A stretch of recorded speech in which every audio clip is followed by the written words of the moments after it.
Hello नमस्कार good morning सुप्रभात मेरे प्यारे शेर और शेरनियों। आप सभी जुड़ चुके हैं और मुझे पूरा विश्वास है दोस्तों कि आपकी तैयारी अच्छी चल रही होगी। आप घर पर होंगे, सुरक्षित होंगे, सतर्क होंगे और जागरूक होंगे। तो मेरे दोस्तों, गुजराती दिमाग की बात आप मान रहे होंगे। और याद रखना एक बात, इस लॉकडाउन में करंट अफेयर्स का काउंटडाउन स्टार्ट हो चुका है। अगर आपका प्यार और स्नेह मुझे मिला दोस्तों, तो मैं क्या करूँगा, इस सीरीज को आगे लेकर जाऊँगा। और अगर आपको आज का मोटिवेशनल कोट पसंद आए तो दोस्तों अपने अधिक से अधिक दोस्तों को शेयर करना। और हाँ, अगर पसंद आए तो लाइक करना है, अन्यथा आपको डिसलाइक करना है। आइए दोस्तों, आज थोड़े मेरे मुंह में छाले हो रहे हैं, लेकिन आपका प्यार है और आपके चेहरे की मुस्कान है जो मुझे इस क्लास को लेकर आने के लिए क्या कर रही है दोस्तों, मजबूर कर रही है। आइए प्यारे दोस्तों, आज के टॉप 10 क्वेश्चंस करंट अफेयर्स के जो मैंने खोज खोज कर खंगाल कर निकाले हैं दोस्तों, जनवरी, फरवरी और मार्च से। और आइए करते हैं करंट अफेयर्स के डर को स्वाहा। और आज का मोटिवेशनल कोट दोस्तों, आपके अंदर जो तूफान पल रहा है, सिलेक्शन के पीछे आप जो पागल हो रहे हैं दोस्तों, इसे और बेहतर कर देगा। और देखिए आज का मोटिवेशनल कोट क्या कह रहा है, बुलंद हौसले खून में होते हैं, शक्ल में नहीं। मेरे दोस्तों, जो पड़ोसी आपसे कह रहे थे कि तुझसे ना हो पाएगा, उनसे कह देना बुलंद हौसले खून में होते हैं, शक्ल में नहीं। कुछ लोग शांत रहकर अपने अंदर तूफान पालते हैं। आप वो लोग हो जिनके अंदर तूफान पाला जा रहा है। और ये जो तूफान है ये सुनामी लेकर आएगा, और ये सुनामी पेपर की धज्जियां उड़ा देगी मेरे दोस्तों। और जो पड़ोसी कह रहा था कि तुझसे ना हो पाएगा, वो पड़ोसी ये जरूर कहेगा कि हाँ, मुझे तो पहले ही पता था कि तू कुछ बेहतर करने वाला है। तो अपना टाइम आ चुका है दोस्तों, एक बेहतरीन मौका है औरों से आगे निकलने का। और इस मौके का सबसे अच्छा उपयोग होगा रिवीजन के अंदर। आप कुछ नया मत पढ़िए, क्योंकि नया कुछ नहीं है, नया नोवेल कोरोना वायरस ही है दोस्तों। तो पुराना पढ़िए जिसमें से सवाल आने की अधिक संभावना होगी। और जनवरी, फरवरी और मार्च का महीना आपके लिए बड़ा बेहतरीन होगा। और मेरे दोस्तों, सिक्का उछल चुका है और ध्यान रखना, अब हेड भी आपका होगा और टेल भी आपका होगा। तो आइए दोस्तों, कर्म करते हैं, फल की इच्छा छोड़ते हैं। और याद रखना, इतनी मेहनत इतनी मजबूती के साथ करेंगे दोस्तों कि हमारा जो भविष्य है वो स्वर्णिम होना चाहिए। और हाँ, जो सपना आपने देखा है वो सपना हमें पूरा करना है, और इसी वर्ष पूरा करना है। ये हमने शुरुआत में ही ठान लिया था।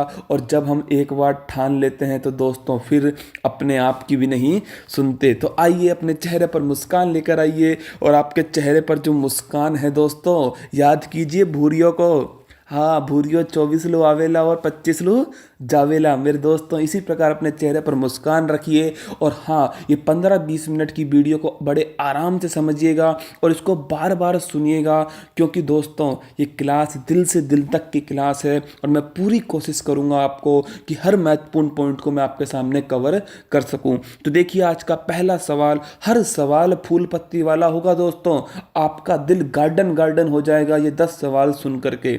पहला सवाल, महातिर मोहम्मद के बाद मोइनुद्दीन यासीन को किस राष्ट्र के प्रधानमंत्री के रूप में नामित किया गया? बड़ा बढ़िया सवाल है भाई साहब। तो लाडलो और लाडलियों सुन लो मेरी बात, मलेशिया का बनाया गया है। कहाँ का बनाया गया है? मलेशिया का बनाया गया है। पहले वहाँ के प्रधानमंत्री थे महातिर मोहम्मद, लेकिन हुआ क्या दोस्तों, महातिर मोहम्मद का गठबंधन था अनवर इब्राहिम के साथ। अनवर इब्राहिम भाई साहब ने कहा कि आधे समय आप रहना और आधे समय मैं रहूँगा। लेकिन दोस्तों महातिर मोहम्मद पलटी खा गए और उन्होंने कहा नहीं, मैं ही रहूँगा राष्ट्रीय अध्यक्ष। तो मेरे दोस्तों, अनवर इब्राहिम ने गठबंधन तोड़ दिया और महातिर मोहम्मद की पार्टी अल्पमत में आ गई, तो उन्होंने इस्तीफा दे दिया। तो नए कौन बने? तो नए बने मोइनुद्दीन यासीन। याद रखना, ये महातिर मोहम्मद भाई साहब भारत का विरोध करते थे, चाहे आर्टिकल 370 के अंदर हो, चाहे दोस्तों 35A को हटाने की बात हो। मलेशिया की बात करूं तो राजधानी है कुआलालंपुर। क्या राजधानी है? कुआलालंपुर राजधानी है। और एक बड़ा महत्वपूर्ण पॉइंट, जब भारत का विरोध कर रहे थे तो उसी समय भारत ने क्या करा, यहाँ से पाम ऑयल का जो निर्यात है, पाम ऑयल का जो आयात है, उस आयात को बंद कर दिया। कहाँ से दोस्तों? मलेशिया से। दो सवाल आपको मिल चुके हैं। आइए दूसरा सवाल बढ़ते हैं। हाल ही में भारतीय रेल का पहला रेस्टोरेंट ऑन व्हील कहां पर खोला गया है? बड़ा अच्छा सवाल है मेरे दोस्तों कि रेस्टोरेंट ऑन व्हील कहां पर खोला गया है। तो ध्यान रखना, ये पश्चिम बंगाल के आसनसोल में खोला गया है। अब आप कहोगे रेस्टोरेंट ऑन व्हील का मतलब क्या है? तो मेरे दोस्तों, पहिए पर होटल। क्या है? पहिए पर होटल। और ये ध्यान रखना, दीदी की नगरी में खुला है। कहां पर खुला है? दीदी की नगरी में खुला है। जो दोस्तों पहले के जो रेल के जो कोच थे जिनका हम उपयोग नहीं कर सकते कहां पर? रेलगाड़ियों के अंदर, उन कोच को होटल में कन्वर्ट कर दिया गया है। उन्हें डेकोरेट करके होटल में कन्वर्ट कर दिया गया है और वो कहलाता है रेस्टोरेंट ऑन व्हील। क्या कहलाता है? रेस्टोरेंट ऑन व्हील कहलाता है। और ये क्या है? रेलवे का पहला प्रयास है दोस्तों, जो कि बड़ा ही बेहतरीन प्रयास है कि किस प्रकार संसाधनों का अधिक से अधिक उपयोग किया जा सके। तो दोस्तों, आसनसोल पश्चिम बंगाल में खुला है। अब बात करूं, पश्चिम बंगाल की राजधानी क्या है? कोलकाता है। और ये कोलकाता किस नदी के किनारे है मेरे प्यारे दोस्तों? ये कोलकाता है हुगली नदी के किनारे। किसके है? हुगली नदी के किनारे है कोलकाता। अगर बात करूं मैं पश्चिम बंगाल की, तो दार्जिलिंग स्थान है पश्चिम बंगाल के अंदर। और आप जानते हो दार्जिलिंग की जो चाय है वो पहला जीआई टैग मिला था दार्जिलिंग की चाय को। तो भारत का पहला ज्योग्राफिकल इंडिकेटर जो मिला था वो किसको मिला था? दार्जिलिंग की चाय को मिला था। हाल ही में शाही लीची जो बिहार को मिला है जीआई टैग। लीची का मिला है दोस्तों किसको? बिहार का जीआई टैग। रिंकिया के पापा याद होंगे आपको, मुझे उम्मीद है कि आप भूले नहीं होंगे। किसको? रिंकिया के पापा को। अगला क्वेश्चन दोस्तों, ये पश्चिम बंगाल जो है ये सीमा बनाता है बांग्लादेश से। किससे बनाता है? बांग्लादेश। याद है शेख हसीना? हाँ दोस्तों, शेख हसीना जुल्फों वाली। तो दोस्तों, बांग्लादेश से सीमा बनाता है कौन? पश्चिम बंगाल। और बांग्लादेश से सबसे अधिक सीमा बनाने वाला राज्य भी कौन है? तो वो भी मेरे दोस्तों पश्चिम बंगाल ही है। कौन है? पश्चिम बंगाल है। आइए अगले सवाल की ओर बढ़ते हैं। हाल ही में पहले खेलो इंडिया विश्वविद्यालय गेम्स का आयोजन कहां पर किया गया है? गार्डन गार्डन वाला सवाल है दोस्तों, हर एग्जाम के अंदर पूछा गया है। और ये क्लास एनटीपीसी हो, चाहे दोस्तों पटवार है, कांस्टेबल है, या फिर जो आने वाला एग्जाम है, कोई भी एग्जाम जो भविष्य में होने वाला है, उन सभी के लिए रामबाण साबित होगा। और दोस्तों, ये रामबाण इसलिए साबित होगा क्योंकि ये क्लास सीधे आपके दिल के अंदर उतरने वाली है। और याद रखना, वादा किया था ना आपने कि गलियों में कदम कब रखोगे सिलेक्शन के बाद। तो दोस्तों, उस वादे को याद करो, वादा खिलाफी बिल्कुल नहीं चलेगी। तो आइए दोस्तों, खेलो इंडिया विश्वविद्यालय गेम, इसका आयोजन हुआ है भुवनेश्वर ओडिशा में। कहाँ पर हुआ है? भुवनेश्वर ओडिशा में हुआ है। दोस्तों, भुवनेश्वर ओडिशा में एक बड़ा फेमस स्टेडियम है और वो है कलिंगा स्टेडियम। कौन सा स्टेडियम है? कलिंगा स्टेडियम है। याद रखना, आपको एक बात और बता दूं, यहाँ पर जो ओडिशा है इसका जो तट है वो उत्कल तट है। कौन सा तट है? उत्कल तट है। और मैंने आपको बताया था राष्ट्रीय गान के अंदर भी चर्चा है किसकी? उत्कल वर्ड की राष्ट्रीय गान के अंदर भी चर्चा है। ओडिशा के अंदर दोस्तों एक झील है जिसका नाम है चिल्का झील। खारे पानी की सबसे बड़ी झील है चिल्का झील, जो कि ओडिशा के अंदर है। ओडिशा में ही दोस्तों सूर्य कोणार्क मंदिर स्थित है। और आपको पता है 10 रुपए के नोट पर छप चुका है कौन सा? सूर्य कोणार्क मंदिर। अगला क्वेश्चन अगर आप मुझसे पूछोगे कि सर ये जो खेलो इंडिया विश्वविद्यालय गेम्स हैं ये पहले हैं, बिल्कुल सही बात है भाई लोगों, पहले ही है। अरे बालकों बालकियों, याद रखना इस बात को, खेलो इंडिया गेम्स जो हुए वो अलग थे, वो तीसरे थे, गुवाहाटी असम के अंदर हुए थे। लेकिन खेलो इंडिया यूनिवर्सिटी गेम्स ये पहले हैं। इनका शुभंकर जय और विजय था। याद रखना, मुझे पता है आप इस समय घर पर हैं, खाली हैं और देख रहे होंगे, क्या मूवी देख रहे होंगे, रामायण महाभारत शक्तिमान देख रहे होंगे। और एक मूवी शोले मूवी अक्सर आती रहती है और उसमें जय और वीरू फेमस कैरेक्टर थे। तो जय और वीरू मत कर आना लाडलो, जय और विजय क्या है? इसका शुभंकर है। तो क्या है भाई लोगों?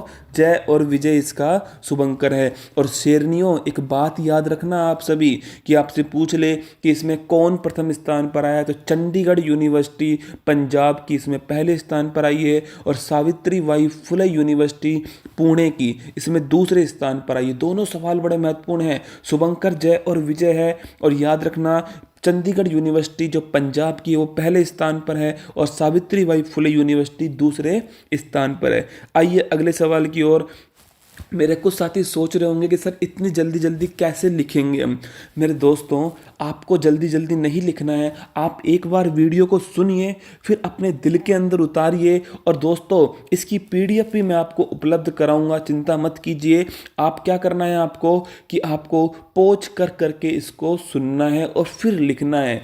ध्यान रखना, ये तैयारी के लिए रामबाण है दोस्तों, रिवीजन क्लास है। और मैं आपसे पूरा दावा करता हूं दोस्तों कि ये सवाल जो मैं आपके सामने लेकर आने वाला हूं भविष्य में भी, ये सवाल आपको परीक्षा में हूबहू दिखने वाले हैं। क्योंकि परीक्षा बनाने वाला भी दोस्तों यही क्लास देख रहा होगा। आपको पता है, फूल पत्ती वाली क्लास पूरे भारत की क्या है दोस्तों, जान है। क्योंकि उसमें आपकी क्या है, आपकी मुस्कान शामिल है। और अपनी मुस्कान को अपने चेहरे पर लाइए, क्योंकि दोस्तों जो मुस्कान है वो कॉन्फिडेंस को झलकाता है। किसको झलकाता है? आपके कॉन्फिडेंस, आपके आत्मविश्वास को झलकाता है। और जिसने खुद के ऊपर विश्वास कर लिया, उसको इस जगत में भगवान भी नहीं हरा सकता। ध्यान रखना, जिसने खुद के ऊपर विश्वास कर लिया, उसको कोई नहीं हरा सकता है। आइए करते हैं खुद पर विश्वास और एक बार जमकर मेहनत करते हैं। अरे मेरे दोस्तों, आप एक माचिस की तीली उठाइए तो सही, फिर देखना पेपर में आग कैसे लगती है। क्वेश्चन नंबर 4, हाल ही में विश्व वन्य जीव दिवस कब बनाया गया? तो इसका आंसर है 3 मार्च। क्या है भाई लोगों? 3 मार्च इसका सही आंसर है। लेकिन अब आप मुझसे पूछोगे कि सर ये स्टार्ट कब से हुआ? तो मेरे प्यारे बालकों, ये 2014 से स्टार्ट हुआ। कब से हुआ? 2014 से। अगला क्वेश्चन, इसकी थीम क्या थी? तो इसकी थीम है धरती पर सभी जीवों का संरक्षण। क्या थीम है? धरती पर सभी जीवों का संरक्षण। और याद रखना, इसको इंग्लिश में बोलते हैं sustaining all life on earth. तो ध्यान रखना, अगर आपसे पूछ ले कि भाई थीम क्या है, तो धरती पर सभी जीवों का संरक्षण इसकी थीम है। 2014 में ये स्टार्ट होता है, 3 मार्च को बनाया जाता है। और मेरे प्यारे बालकों, एक एक्ट आया था, उसको बोलते हैं वन्य जीव संरक्षण अधिनियम। वो 1972 में आया था। कब आया था? 1972 में आया था। और उस समय भारत की प्रधानमंत्री कौन थी?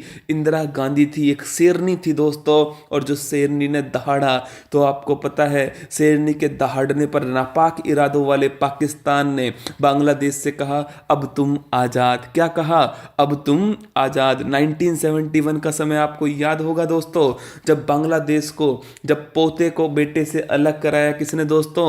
दादा ने अलग कराया था। आइए क्वेश्चन नंबर 5 की ओर बढ़ते हैं। श्वेता रावल के द्वारा विकसित महिला बॉडी प्रोटेक्टर का नाम क्या है? बड़ा जबरदस्त क्वेश्चन है दोस्तों कि पहली बात तो महिला बॉडी प्रोटेक्टर का निर्माण किसने किया? तो श्वेता रावल ने किया। किसने किया? श्वेता रावल ने किया दोस्तों। और दूसरा उसका नाम क्या था? तो उसका नाम था प्रबला। क्या नाम है? प्रबला। मतलब कि प्रबल करेगी, मजबूती प्रदान करेगी। महिला जो सैनिक हैं उनको सुरक्षा देगी। जो महिला सैनिक तैनात हैं, कहाँ पर? दंगाई इलाकों में तैनात हैं, उनको सुरक्षा प्रदान करेगी। क्या? महिला बॉडी प्रोटेक्टर। और इसका निर्माण श्वेता रावल ने किया है। और मेरे दोस्तों, ये आग से, तेजाब से बचाव करेगी। क्या? ये महिला बॉडी प्रोटेक्टर आग और तेजाब से भी बचाव कर सकती है। आपने भी देखा होगा, एसिड अटैक पर एक मूवी आई थी अभी, छपाक। क्या नाम था? छपाक नाम था, जिसमें एक्टिंग जो की थी दोस्तों, वो किसने की थी? दीपिका पादुकोण ने की थी। और याद रखना मेरे दोस्तों, उस जो मूवी ने आपके दिल को अंदर तक क्या कर दिया होगा? अंदर तक खंगाला होगा। और आपने देखा होगा कि जो एसिड अटैक है वो वास्तव में कितना निर्दयी काम है दोस्तों। लेकिन सोचिए उस लक्ष्मी अग्रवाल के बारे में, जिसने एसिड अटैक के बाद में अपना दोस्तों अपनी हिम्मत नहीं खोई, वापस से खड़ी हुई और अपने लक्ष्य को प्राप्त किया। तो मेरे दोस्तों, जब लक्ष्मी अग्रवाल कर सकती हैं तो हम भी कर सकते हैं, मेरे शेर और शेरनी भी कर सकते हैं। तो मेरे दोस्तों, सबसे पहली बात तो एसिड अटैक को ध्यान रखना, अगर रोकना है तो एसिड पर बैन करना ही पर्याप्त नहीं होगा, साथ में मानसिकता बदलनी होगी, प्रवृत्ति बदलनी होगी, समाज के अंदर जागरूकता फैलानी होगी। और इसकी शुरुआत आप लोग करेंगे, मुझे पूरा विश्वास है। आइए दोस्तों, पहला क्वेश्चन श्वेता रावल के बारे में। तो मैंने आपको बताया कि प्रवला का विकास किया इन्होंने, जो महिला बॉडी प्रोटेक्टर है। दूसरा क्वेश्चन, इस विकास के लिए इन्हें राष्ट्रीय युवा महिला पुरस्कार दिया गया। कौन सा पुरस्कार मिला है? तो राष्ट्रीय युवा महिला पुरस्कार 2020 श्वेता रावल को दिया गया महिला बॉडी प्रोटेक्टर का विकास करने के लिए। और उसका नाम क्या है? उसका नाम है प्रबला। क्या नाम है? प्रबला नाम है। अगला क्वेश्चन देखें, भारत के वर्तमान केंद्रीय मुख्य सूचना आयुक्त किसे नियुक्त किया गया है? इस पर लगाओ फूल पत्तियां। हर सवाल में भविष्य में जो भी एग्जाम होने वाला है उसमें ये सवाल कॉमन होगा दोस्तों, लिख लेना, पेपर में आएगा। क्या? पेपर में आएगा। मेरे दोस्तों, मैं इतने विश्वास के साथ इसलिए आपसे कह पाता हूँ क्योंकि मुझे पता है कि जो भी हम अगर दिल से किसी को पढ़ाते हैं या दिल से कोई काम करते हैं तो ऊपर वाला सब कुछ देख रहा है और वो पूरी मेहनत करेगा कि आपने जो दिल से काम किया है उसे वो उसका फल दे सके। तो चिंता मत कीजिए दोस्तों, मैं आपके लिए दिल से काम कर रहा हूँ। अगर आपको ये क्लास दिल से दिल तक की क्लास लगती है तो आप अधिक से अधिक लोगों तक पहुँचाइए। पसंद आए तो लाइक करना है दोस्तों, अभी लाइक कीजिए, और नहीं आए तो अभी डिसलाइक कर दीजिए। और अपने सुझाव कमेंट्स बॉक्स में जरूर देने हैं मेरे दोस्तों। भारत के वर्तमान केंद्रीय मुख्य सूचना आयुक्त किसे नियुक्त किया गया है? तो बिमल जुल्का को किया गया है। किसको किया गया है? बिमल जुल्का को किया गया है केंद्रीय मुख्य सूचना आयुक्त। अगला क्वेश्चन अगर आप मुझसे पूछोगे कि सर ये जो मुख्य सूचना आयुक्त है क्या कोई अधिनियम है जिसके तहत इसका नियुक्ति की जाती है? तो दोस्तों ध्यान रखना, राइट टू इंफॉर्मेशन RTI सूचना का अधिकार 2005, फिर सुनिएगा, राइट टू इंफॉर्मेशन एक्ट 2005 के तहत दोस्तों इसे एक लीगल बॉडी बनाया गया, स्टैच्यूटरी बॉडी बनाया गया, सांविधिक बॉडी बनाया गया। मैं फिर कह रहा हूं आपसे, ये संवैधानिक बॉडी नहीं है, ये कॉन्स्टिट्यूशनल बॉडी नहीं है। संवैधानिक संरचना वो होती है जो संविधान के किसी अनुच्छेद में हो, जैसे वित्त आयोग 280 के अंदर है। लेकिन दोस्तों ये किसी अनुच्छेद में नहीं है, इसे संसद ने अधिनियम बनाकर पारित किया है, इसलिए ये एक लीगल बॉडी है, स्टैच्यूटरी बॉडी है, सांविधिक एक विधिक संरचना है। तो ध्यान रखना, राइट टू इंफॉर्मेशन एक्ट 2005 के तहत दोस्तों स्थापना होती है किसकी? सूचना आयोग की। अब देखिए आप, पारदर्शिता लाना इसका क्या है? एकमात्र उद्देश्य है, पारदर्शिता आ सके। अभी किसे नियुक्त किया गया है? बिमल जुल्का को नियुक्त किया गया है 6 मार्च को। कब किया गया था दोस्तों? 6 मार्च को नियुक्त किया गया था।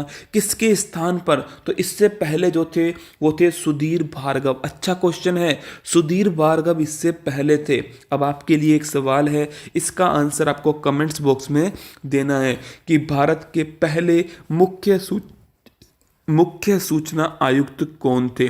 फिर सुन लीजिए, भारत के पहले मुख्य सूचना आयुक्त कौन थे? इसका जवाब आपको देना है। तो वर्तमान में बिमल जुल्का हैं, स्थान लिया है किसका? सुधीर भार्गव का स्थान लिया है। इस नियुक्ति किसने करी? राष्ट्रपति ने की, रामनाथ कोविंद जी ने की दोस्तों। और याद रखना, राइट टू इंफॉर्मेशन एक्ट 2005 जो है दोस्तों इसके लिए बनाया गया था। और हेड क्वार्टर इसका कहाँ पर है? हेड क्वार्टर इसका मफलर मैन के पास है, दिल्ली में। कहाँ पर है? दिल्ली में है। आइए दोस्तों, क्वेश्चन नंबर 7, हाल ही में किस राज्य में चाप चार कूट पर्व बनाया गया? बड़ा इंपॉर्टेंट सवाल है दोस्तों। चाप चार कूट पर्व आपसे इतना ही सवाल पूछेगा कि ये किस राज्य में बनाया जाता है, तो वो राज्य है मिजोरम। कौन सा है? मिजोरम वो राज्य है दोस्तों।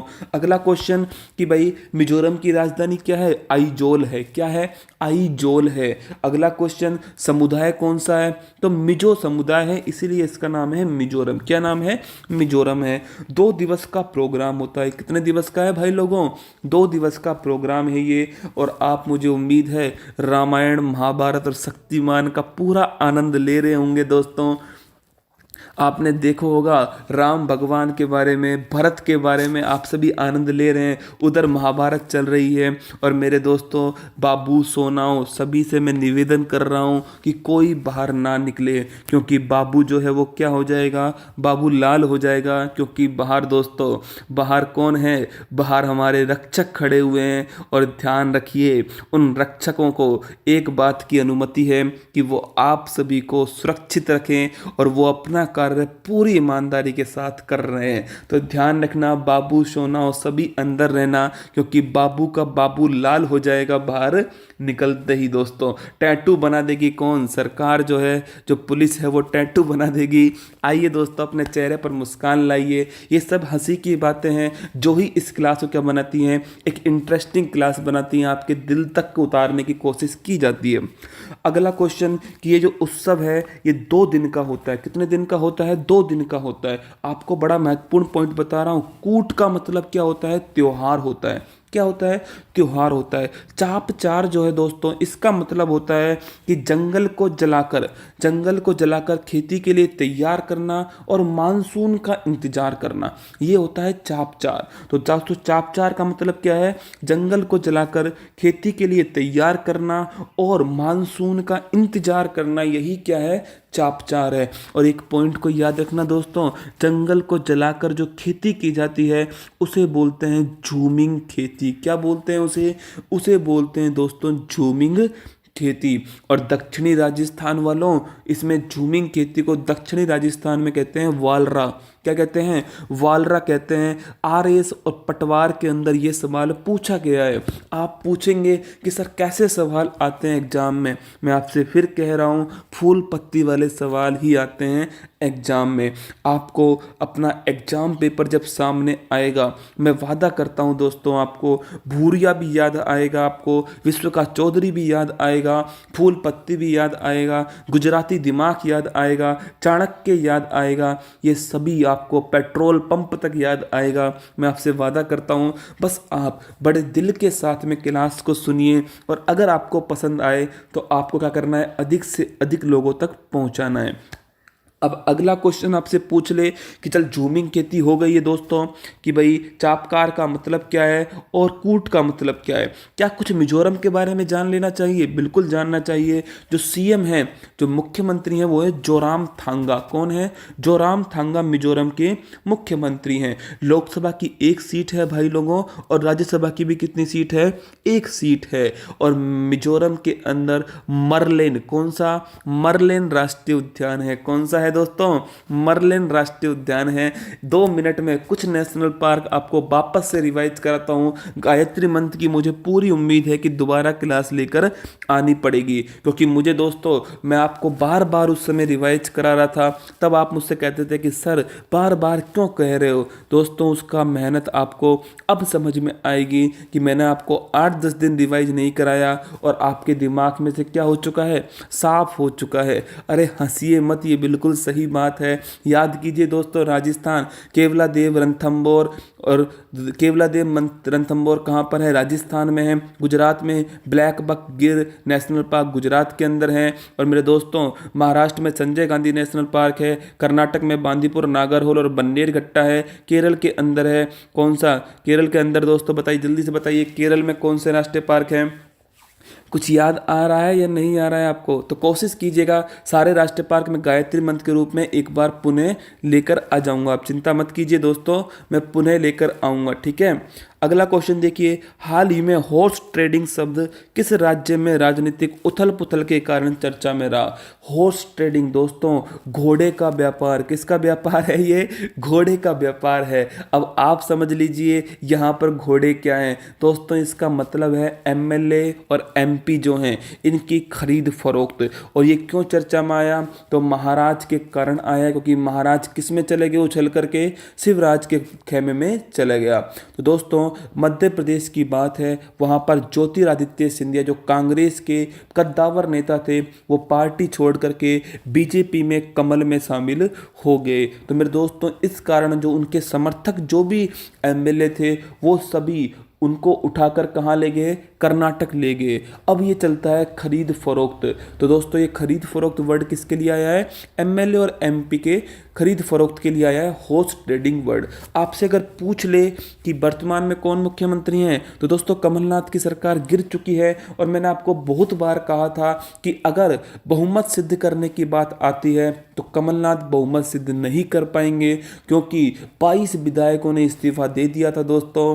और आपको पता है खूब राजनीतिक उथल पुथल हुई थी कमलनाथ और शिवराज के बीच में। अंत में शिवराज बाजी मार गए और चौथी बार मुख्यमंत्री बनते हैं मध्य प्रदेश के कौन? शिवराज सिंह चौहान। मामा की वापसी हो गई थी।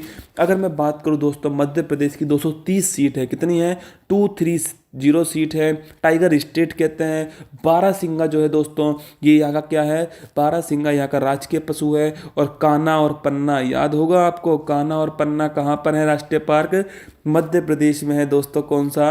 कान्हा और पन्ना। दुधवा है कहाँ पर? उत्तर प्रदेश में। राजा जी जिम कार्बेट नंदा देवी दोस्तों कहाँ पर है? उत्तराखंड में है। पिन घाटी हिमाचल प्रदेश में है। लद्दाख में हेमिस नेशनल पार्क है। जम्मू कश्मीर में कौन सा है? जम्मू कश्मीर में दोस्तों दाचिंगम नेशनल पार्क है। आपको याद होगा हरियाणा में सुल्तानपुर नेशनल पार्क और कालेश्वर नेशनल पार्क। और राजस्थान में तो मैंने बताया केवला देव है। और कौन सा है? रणथंभौर नेशनल पार्क है। तो कुछ चिंता मत कीजिए, सारे मैं आपको ऐसे धीरे धीरे याद करा दूंगा। अगला क्वेश्चन देखिए, हाल ही में अट्टुकल पोंगल धार्मिक समागम कहाँ संपन्न हुआ है? तो मेरे प्यारे दोस्तों, ये संपन्न हुआ है केरल के अंदर। कहाँ पर संपन्न हुआ है? केरल के अंदर संपन्न हुआ है। अब आपका कंफ्यूज नहीं होना है, यहाँ पर पोंगल जो है वो तमिलनाडु का है। कहाँ का है? तमिलनाडु का है पोंगल।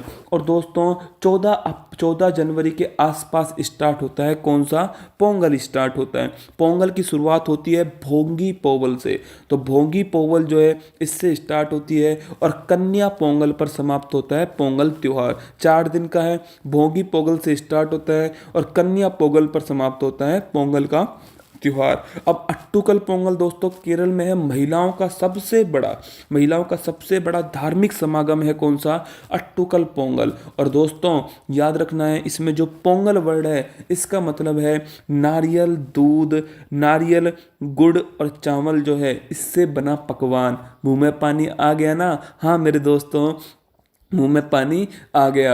आपका बेड भी पक्का ये कह रहा होगा कि थोड़ी देर खड़े हो जाओ, मुझे भी सांस लेने दो। हाँ मेरे दोस्तों, थोड़ा बहुत घूम लिया करो अपने घर के अंदर ही, थोड़ी एक्सरसाइज कर लिया करो। और हाँ थोड़ी बहुत थोड़ी पढ़ाई भी कर लिया करो। अब देखिए बात करूं मैं तो चावल, गुड़ और नारियल का पकवान बनता है। और ये पकवान किस में बनता है? मिट्टी के बर्तन में बनता है। किस में बनता है? मिट्टी के बर्तन में बनता है। तो जो मिट्टी का बर्तन है उसको बोलते हैं अट्टुकल। क्या बोलते हैं? अट्टुकल कहते हैं। और पोंगल का मतलब होता है चावल, गुड़, नारियल का पकवान। और ये कहाँ पर बनता है? केरल के अंदर बनता है। महिलाओं का सबसे बड़ा धार्मिक समागम है ये। और केरल की राजधानी क्या है? तिरुवनंतपुरम केरल की राजधानी है मेरे दोस्तों।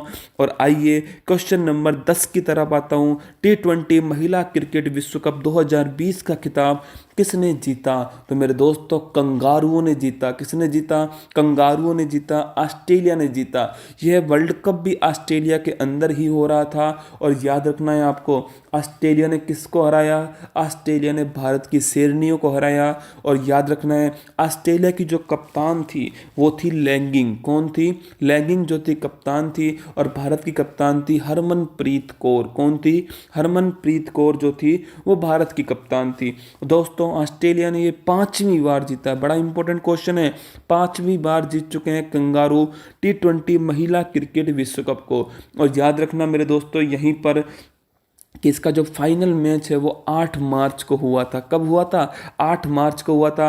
और आपको पता है 8 मार्च को था अंतर्राष्ट्रीय महिला दिवस। और इस बात की सबसे बड़ी खुशी थी कि अंत में जीत किसकी होती है?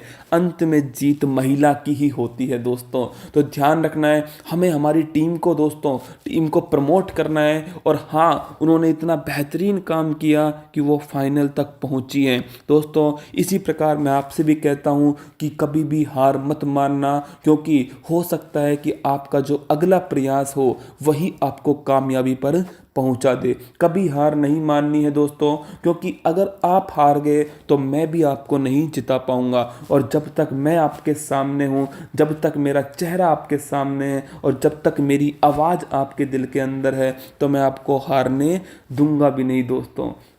जीतने के लिए आए थे, जीत कर ही वापस जाना है। हंसते रहना है, मुस्कुराते रहना है, अपनी तैयारी को मजबूत करना है। और दोस्तों आपसे एक निवेदन है कि अगर आपको ये क्लास पसंद आए तो दोस्तों इससे मैं भी मोटिवेट हूँ और हमारी टीम जो अपने घर से इतना बेहतरीन काम कर रही है वो भी मोटिवेट हो सके, तो अधिक से अधिक लोगों तक शेयर करना है। और हाँ, आज का टारगेट दोस्तों आपके लिए 10,000 लाइक्स का है और देखते हैं अब आप इस टारगेट को पा पाते हैं या नहीं पा पाते हैं। मैं आपके सामने आता रहूँगा इसी प्रकार आपके ज्ञान को अपडेट करने के लिए। दोस्तों भूरियो आपके सामने आता रहेगा, आप चिंता ना कीजिए। विश्व का चौधरी भी आएगा आपके सामने, बस आप हंसते रहना, मुस्कुराते रहना, अपनी तैयारी को मजबूत करना, महिलाओं, बच्चों और सैनिकों का सम्मान करना। दोस्तों जय हिंद, थैंक यू।